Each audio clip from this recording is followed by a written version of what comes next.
In today's video, I'm going to teach you how to change image opacity in DaVinci Resolve.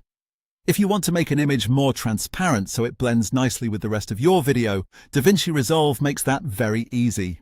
Adjusting opacity is useful when you're creating overlays, adding logos, placing images on top of footage, or simply trying to make a graphic look less harsh on screen. Once you know where the setting is, the process only takes a few seconds. To begin, go to your timeline and find the image clip you want to adjust. Make sure you actually click on the image clip itself so it becomes selected.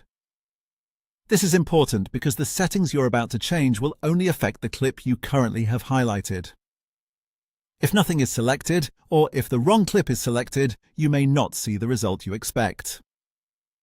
Once your image clip is selected, move your attention to the top right area of the interface and click on the inspector. The inspector is where DaVinci Resolve shows the controls for the selected clip, including position, scale, cropping, and other visual settings.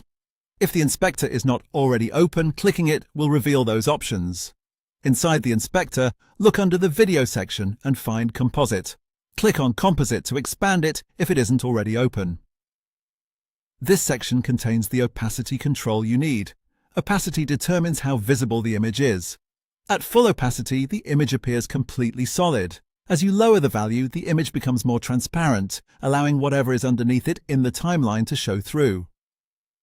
Now drag the opacity slider to adjust the transparency of your image. If you move the slider down, the image becomes more see-through.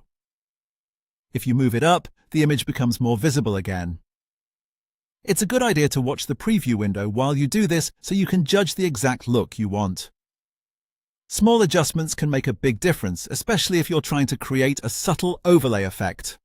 Take your time and fine-tune the setting until the image looks right in your composition. If the image is meant to sit gently over video, a lower opacity often works best. If it needs to remain clear while still blending in a little, try a moderate adjustment instead. And that's it. Select the image clip in the timeline, open the inspector, expand Composite under video, and drag the opacity slider to get the transparency you want. Once you've done it a couple of times, this will become a very quick and simple part of your editing workflow.